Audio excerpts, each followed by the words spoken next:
I remember the smell of hand sanitizer and cold air in that white hospital room. My husband Mike was holding my hand, but I barely felt it. I was staring at Dr. Evans' lips, watching them move, but only one word stayed in my mind: leukemia. I had leukemia, blood cancer, and everything inside me went numb. At that moment, all I could think about was my 2 children. Would I live long enough to see Jake graduate high school? Would I get to watch Lily walk down the aisle one day? I felt like the ground had opened beneath me and swallowed my whole world. Before I continue, let me take a quick second to say a heartfelt thank you to everyone watching and listening right now. Whether you are a new viewer, or someone who has been following this channel from the start, I am deeply grateful. Your support means everything to me. Now let me take you back to how it all began. My name is Sarah Mitchell, and I live in a small town just outside Indianapolis, Indiana. I am 42 years old, married to a wonderful man named Mike, and we have 2 children,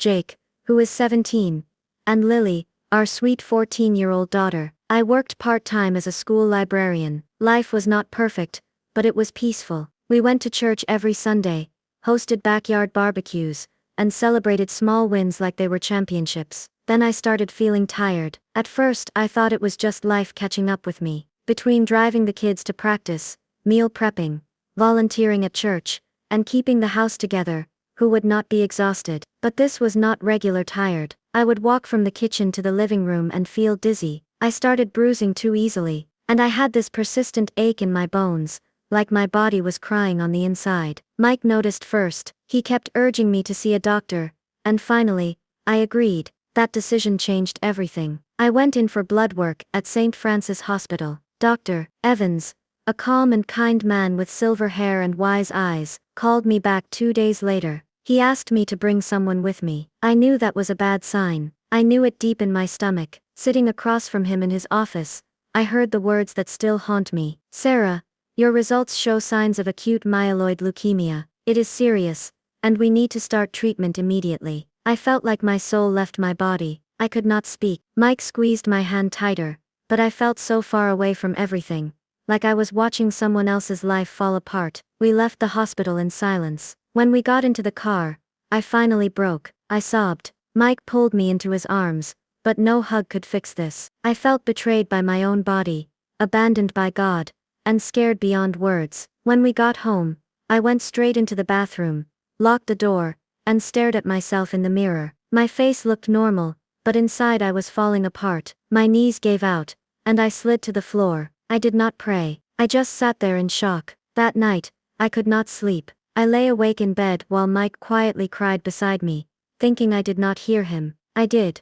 but I could not even comfort him. I was drowning in fear. The next morning, I had to pretend everything was fine for the kids. We had not told them yet. I made pancakes. I packed lunches. I smiled, but inside, I was already saying goodbye. I had questions, a million of them. Why me? Why now? Did I not serve God enough? Did I do something wrong? I started doubting everything I believed. At church that Sunday, I felt like a stranger in my own skin. I could not sing the worship songs. My lips would not move. My heart felt heavy. When Pastor Helen came over to hug me, I almost burst into tears. She was more than a pastor.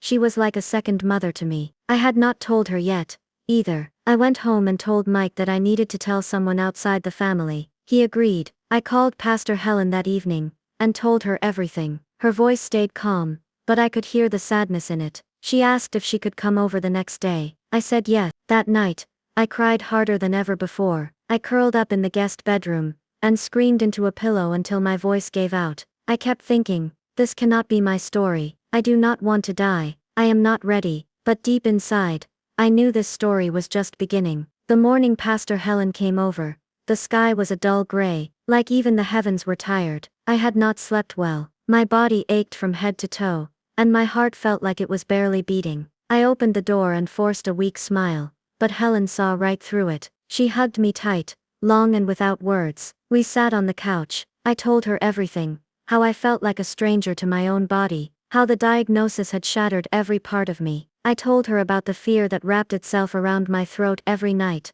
and the quiet guilt I carried for not feeling strong in my faith. Pastor Helen listened. That was what made her different. She never rushed me. When I was done, she looked me in the eyes, and said something I will never forget. "Sarah, Faith does not mean pretending you are not afraid, it means holding God's hand in the dark, even when you cannot see Him. But I was not ready to hold anyone's hand, not even God's. I was still angry that a good mother like me, who served in church, who prayed daily, could be hit with such a cruel disease. I told her that I felt abandoned. She did not argue, she just nodded slowly and said, God can handle your honesty, keep talking to Him, even if all you say is that you are mad. After she left, I tried, I really did. I sat alone in my bedroom and whispered, God, I am scared. I do not even know if you are still listening. But the room stayed quiet, nothing changed, no peace fell over me, no signs, no soft voices, just silence. And silence,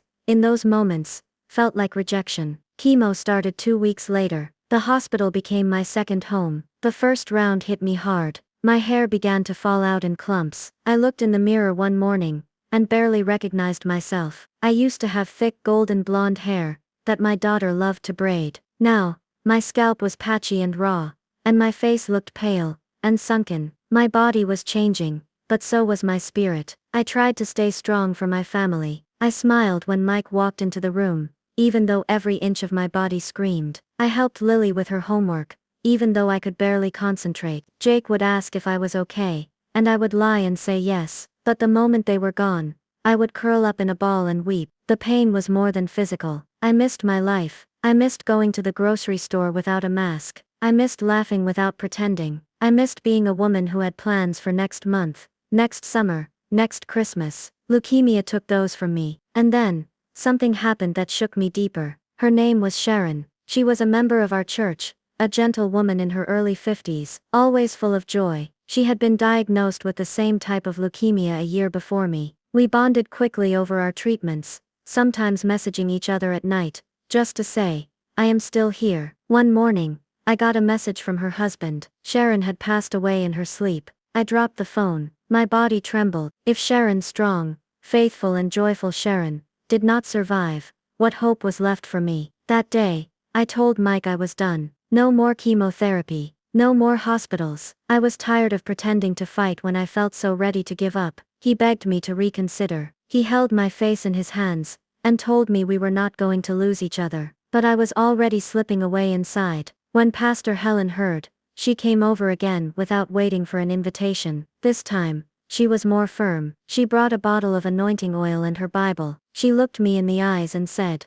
Sarah, you have every right to feel broken, but do not let this disease convince you that God has stopped fighting for you. You may have stopped praying, but I have not. And tonight, we are going to pray. One more time. Just one more time. I want you to come honestly. I want you to come empty, but you must come. I was too weak to argue. I nodded. That night, we turned off all the lights. Mike sat on one side of the bed, and Helen sat on the other. She laid the oil on my forehead, and began to pray. Not loud, not dramatic, just slow, steady and with authority. She asked God to show up. She asked Him to break through my doubt and pain. She wept, not with fear, but with faith. For the first time in weeks, I felt something stir. I do not know how to explain it. It was not lightning or thunder. It was just a gentle warmth in my chest, like something inside me had been asleep, and was slowly waking up. Tears ran down my face, not because I was healed, but because I was no longer numb. I felt pain,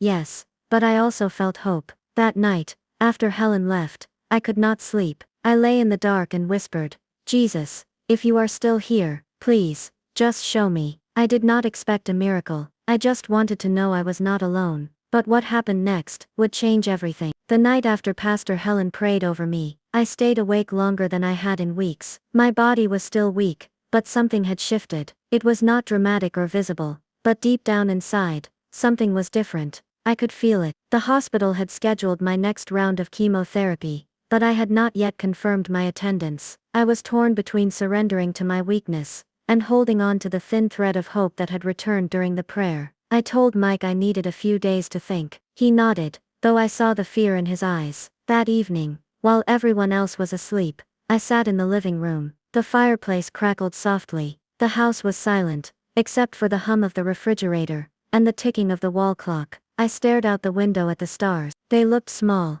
distant, but steady, like something constant was still holding them in place. I closed my eyes and whispered again, Jesus, I am still here. Are you? No response, just the same silence. I cried quietly, letting the tears fall down my cheeks. It was not the angry, hopeless weeping I had done in the past weeks. It was something softer, like my heart was finally letting go of everything it had tried to control. That was when it happened. I cannot explain how I knew, but I was no longer alone in that room. I did not hear footsteps, or see a bright light. It was more like a presence, thick and warm, that entered the space without making a sound. Every hair on my body stood on edge. I felt surrounded by peace, not a peace that came from good news or comfort. No, it was the kind of peace that wraps around you even when everything else is falling apart. I tried to open my eyes, but I physically could not. It was as if something told me, be still, just listen. In that moment, a voice spoke to me, not with words from the outside, but from within. It was clear, firm, and full of love. I never left you. My breath caught in my throat. I felt warmth flood through my chest, moving to my arms, my legs, even the tips of my fingers. It was like my entire body was being washed in light, even though I could not see it. The voice continued, your pain did not push me away. Your questions did not scare me. I have held every tear. I have been beside you in every hospital room, and tonight, I am healing not only your body, but your soul. I wept. I wanted to speak, but my lips would not move. I just kept crying, not out of sorrow, but because I had never felt so loved in my entire life. The warmth grew stronger, like waves crashing over me again and again, and then something even more remarkable happened. In my mind, I saw an image of myself, lying in a hospital bed, pale and fragile, and next to me stood a man. I could not see his face clearly, but I knew it was Jesus. His hands were stretched over me, light flowed from his palms, bathing my body in radiant gold. In that vision, I heard him say, you will live, Sarah. And then, everything went still. I opened my eyes, and the room was just as it had been, the fire still crackling, the stars still glowing, but I was not the same woman. My breathing was steady. My chest, which had felt tight for days, was now light. My hands no longer trembled. I reached for a glass of water, and was shocked that I could lift it without help. I even stood up and walked around the living room, slowly, yes, but without pain. I whispered, thank you, Jesus, thank you. I did not want to wake my family. I just sat on the couch until morning, feeling the aftermath of something sacred. By the time the sun came up, I had made my decision. I would go back to the hospital, but not for more chemo, not yet. I needed tests. I needed to know if what I had experienced had done more than touch my soul. Mike drove me to the clinic. He kept glancing at me in the passenger seat, as if unsure whether to ask why I seemed so calm. I just smiled and said, something happened last night. He nodded. I figured. The nurses ran the usual blood work. Then they ordered more, and more. I could tell something was off by the way they whispered, and checked their screens over and over again. The oncologist, Dr. Klein, came in with a furrowed brow. He sat down slowly, then asked me the strangest question. Have you done anything differently in the past 24 hours? I swallowed.